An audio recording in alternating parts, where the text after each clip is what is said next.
네, 안녕하세요 여러분. 오늘 리플 분석 진행을 해드릴 거고요. 이제 기억하시는 분들도 계시겠지만 작년 12월 헤지펀드 매니저 스콧 멜커가 트럼프 미국 대통령이 리플을 보유하고 있다고 발언한 적이 있습니다. 트럼프가 리플을 가지고 있다. 여러분 어떠신가요? 가능할 것 같나요? 저는 100% 트럼프가 리플을 직접 보유하고 있다고 확신하고 있습니다. 제가 왜 이렇게 생각을 하는지 오늘 영상을 통해서 아주 쉽고 구체적으로 말씀을 드리도록 하겠습니다. 그러니 오늘 영상 꼭 집중해 주시고요. 여러분 투자에 많은 도움 받아가시면 좋겠습니다. 이제 여기부터 잠깐 광고 나오니까요. 넘기실 분은 30초 정도 뒤로 넘어가시고 필요하신 분은 들어주시면 되겠습니다. 이렇게 매일 급등하는 알트코인들 여러분 공략하실 수 있도록 매수가, 매도가, 손절가까지 정리해서 문자로 보내드리고 있는데요. 이날은 에이다 코인을 조금 보내드리면서 오전에 990원 이하 시장가 매수로 진입을 했고요. 목표가 1350원 도달하면서 하루 만에 37% 정도의 상승이 나와주었습니다. 다만 이날 새벽에 트럼프의 암호화폐 준비금 관련 이슈가 나왔기 때문에 기존 목표가의 절반 익절을 하고 나머지 포지션을 조금 더 보유하시는 것으로 안내를 드렸는데요. 이렇게 매일마다 급등 가능성이 높은 알트코인 매수가, 매도가, 손절가 정리해서 문자 보내드리니까 여러분 한번 편하게 받아보시길 바라겠습니다. 수익 나시면 다른 거 없이 구독, 좋아요만 부탁드릴게요. 네, 서론이 좀 길었습니다. 바로 들어가 보도록 할 텐데 이틀 전에 미국 정부가 암호화폐 전략 자산에 리플을 포함시켰다는 발표가 있었죠. 그런데 이후 가격이 반등을 했다가 다시 큰 하락을 겪자 이 소식이 단발성에 불과하다 이렇게 바라보시는 분들도 꽤 많으시더라고요. 그런데 여러분, 이 리플과 트럼프는 그렇게 단순한 관계가 아닙니다. 이들의 만남이 공식적으로 대두되기 시작했던 게 작년 11월경인데요. 이때 폭스 비즈니스를 통해서 트럼프와 리플의 CEO 갈링하우스가 회동을 했다는 사실이 확인이 됐었죠. 이후 트럼프는 SEC의 차기 위원장으로 친암호화폐 인물인 폴 애킨스를 지명합니다. 이 소식을 리플의 고위 임원진들이 공식적으로 환영한다라는 의사를 밝혔고 곧바로 다음날 폴 애킨스는 리플의 고발을 철회할 것이다라고 이야기를 합니다. 게다가 백악관의 가상화폐 차르 데이비드 sak스 또한 과거 리플을 옹호하는 발언을 여러 차례 했다라는 사실까지 확인이 되면서 백악관의 가상화폐 리더 그리고 SEC의 위원장 모두 리플의 우호적인 입장을 가지고 있는 사람들이 포진이 되게 된 것이죠. 그리고 25년의 시작과 함께 리플의 CEO 갈링하우스가 다시 한번 트럼프와 회동하는 자리를 가졌고 이후 블룸버그 통신은 트럼프의 정책 우선사항에 암호화폐가 지정될 예정인데다가 리플에 대한 소송을 취하하는 부분이 포함되어 있다라는 보도를 냅니다. 이게 이제 트럼프가 여러 차례 이야기를 했던 암호화폐를 미국의 전략적 비축 자산으로 만드는 그 이야기를 하는 것인데 이때 당시만 해도 이게 과연 현실적으로 진짜 가능하겠냐라는 이야기가 많이 나왔었죠. 하지만 우리 모두 알고 있다시피 이틀 전 트럼프는 자신의 트루스 소셜 계정을 통해서 공식적으로 미국 정부 암호화폐 전략 자산에 리플을 포함시킨다라고 발표를 했습니다.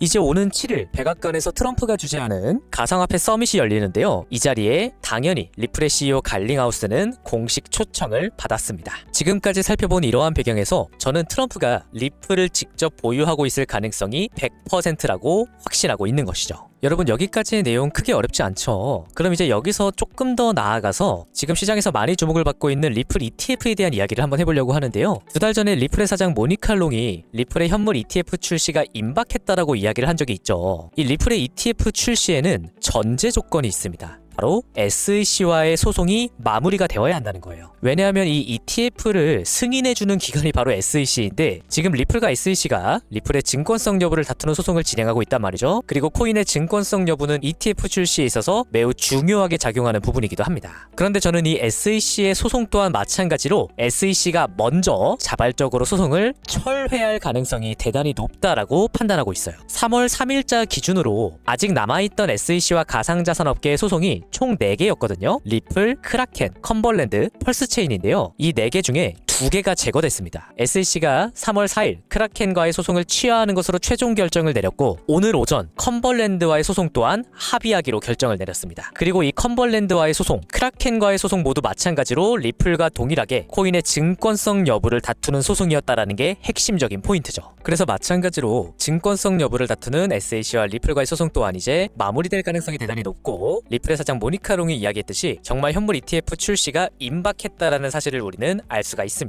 여기서 여러분 조금 헷갈리실 수도 있을 것 같아서 제가 이 내용까지 조금 정리를 해드리면 어제 외신을 통해서 전 백악관 관리가 SEC가 리플 소송을 이미 기각했다라고 이야기를 했다는 보도가 나왔거든요. 근데 이 내용을 구체적으로 보면 실제로 기각을 확정지었다라는 게 아니라 SEC가 리플 소송을 이미 기각했을 수도 있다라는 암시를 했다는 내용이에요. 자, 아직 공식적으로 확정된 건 아닙니다. 물론 제가 앞서 설명을 드렸던 것처럼 SEC가 리플과의 소송을 합의할 가능성이 대단히 높은 건 맞지만 아직 공식 확정은 아니니까 이 외신 보도 내용은 그냥 참고만 해주시면 좋을 것 같습니다. 앞으로도 제가 이 리플과 관련된 분석은 여러분들에게 신속하고 정확하게 전달을 해드리겠다는 약속을 다시 한번 드리고요. 영상에서 전달해드리는 분석 내용 외에도 제 실시간 관점들은 이렇게 공식 텔레그램 정보방 통해서 매일마다 업로드를 해드리고 있습니다. 별도 입장 조건 없이 누구나 들어오실 수 있으니까 여러분 편하게 참여해보시고요. 마지막으로 구독자분들께 드리는 지표 소개해드리면서 마치도록 할게요. 이 지표는 고래들의 매수가 많이 들어올 때 이 주황 색깔의 매수 신호를 차트상으로 보여주는데 매수 신호 다량 발생한 이후 돌파와 함께 XRP 530% 가까이 상승이 나타난 모습 확인이 됩니다. 같은 기간 샌드박스 마찬가지로 매수 신호 다량 발생한 이후에 돌파와 함께 330% 가까이 상승이 나와주었고요. ACH 코인 1시간 봉입니다. 매수 신호 다량 발생한 이후 돌파와 함께 180% 가까이 상승이 나와주었죠. 여러분 매매하실 때 이 지표를 같이 활용을 해주신다면 수익 쌓아 나가시는 데 있어서 굉장히 큰 도움 받으실 수 있을 것이라고 생각을 합니다. 지표 받는 방법 어렵지 않아요. 채널 구독 버튼 눌러주시고 저한테 9번 지표 이렇게 문자 보내주신 다음에 댓글에도 동일하게 9번 지표 신청이라고만 남겨주시면 제가 이 지표 사용하실 수 있도록 다 안내를 드리고 있으니까요. 여러분 수익 쌓아 나가시는데 많은 도움 되셨으면 좋겠습니다. 그럼 오늘도 영상은 끝까지 시청해주셔서 감사하고요. 3월 5일 리플 분석은 여기에서 마치도록 하겠습니다.